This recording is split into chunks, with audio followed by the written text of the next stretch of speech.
गणनाथ सरस्वती रविशुक्र बृहस्पति पंचेतानि स्मरेन्नित्यं वेदवाणी प्रवर्तते। नमस्कार मित्रों, मैं पंडित विश्वास तिवारी आप लोगों का अपने YouTube चैनल पर बहुत बहुत स्वागत करता हूं।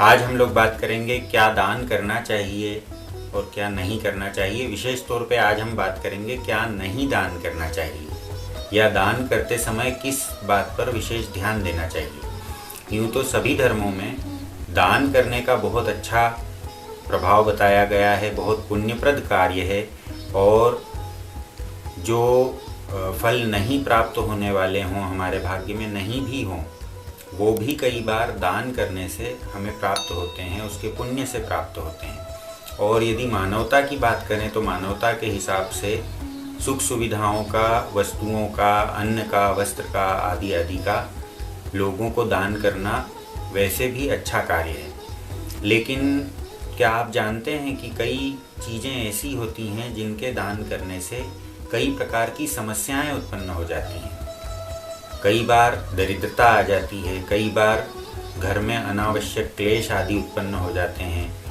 झगड़ा होने लगता है, जीवन जो सुखमय है वो सुखमय नहीं रह पाता। कई बार ऐसा होता है।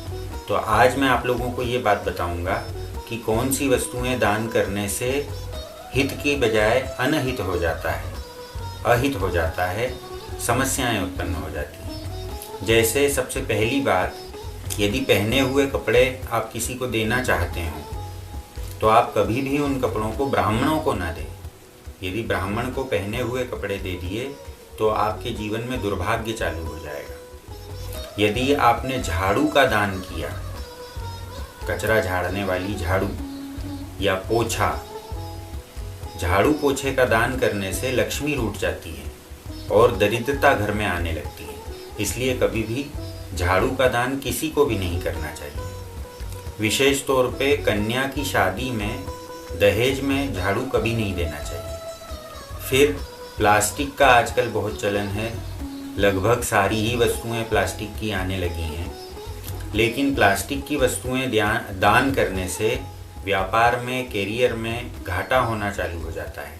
इसलिए प्लास्टिक की वस्तुओं का दान करने से बचना चाहिए। फिर स्टील के बर्तन, सामान्यतः प्रचलन है कि किसी को गिफ्ट देना है तो स्टील के बर्तन गिफ्ट दे दिए, लेकिन नहीं, स्टील के बर्तन गिफ्ट देने से सुख शांति खत्म हो जाती है, बेवजह की कलह घर में उत्पन्न होने लगती है, झगड़े लड़ाई होने लगते हैं। खराब खाना, जो भोजन हम स्वयं नहीं कर सकते उस भोजन को किसी को खाने के लिए देना ये उचित नहीं है।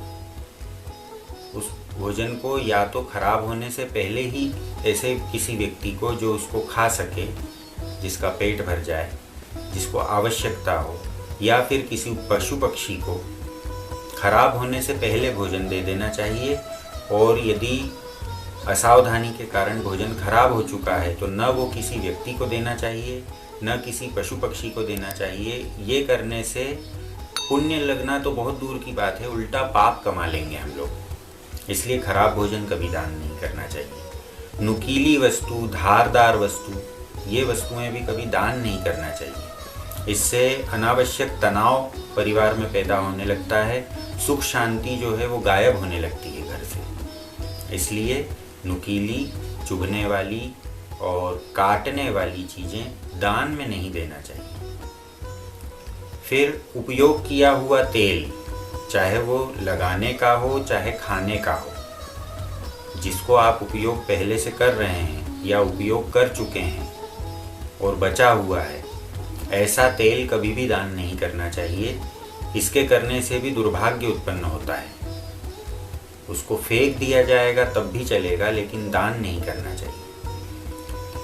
फटी हुई कॉपी किताबें, कई बार हम सोचते हैं कि पुरानी किताब कॉपी है, थोड़ी बहुत फटी हुई है तो किसी को दे देते हैं, किसी के काम आ जाएगी। यदि आप फटी कॉपी किताब देना ही चाहते हैं तो उसको सुधरवा के दीजिए, उसकी बाइंडिंग ठीक करवा के दीजिए, उसके फटे हिस्से निकाल करके दीजिए और संभव हो तो नई ही दीजिए।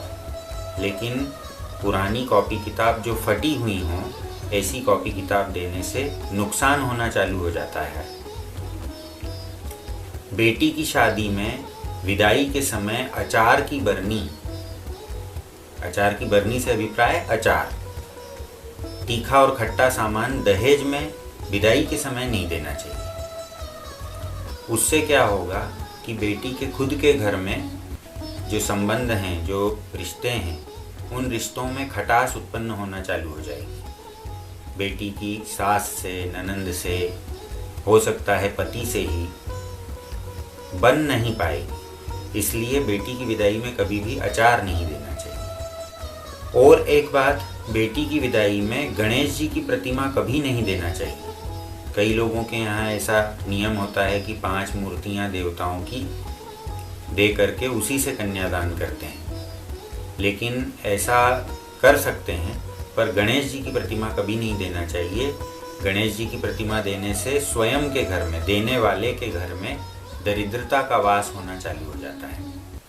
इस प्रकार से ये 10 वस्तुएं ऐसी हैं जिनको नहीं देना चाहिए, या देने की नौबत भी आए तो बहुत सावधानी से देना चाहिए। जैसे मैंने फटे पुराने कपड़े के बारे में बताया, तो फटे पुराने कपड़े ब्राह्मण को नहीं देना चाहिए, किसी नीडी पर्सन को, ज़रूरतमंद व्यक्ति को दे सकते हैं। और फटी पुरानी किताबें वो भी सुधरवा करके दे सकते हैं, लेकिन फटी हुई अवस्था में नहीं देना चाहिए।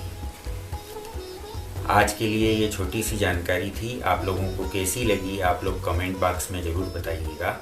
और आप लोगों को यदि अच्छा लगा हो तो लाइक करना मत भूलिएगा, शेयर ज़रूर करिएगा अपने मिलने जुलने वालों से।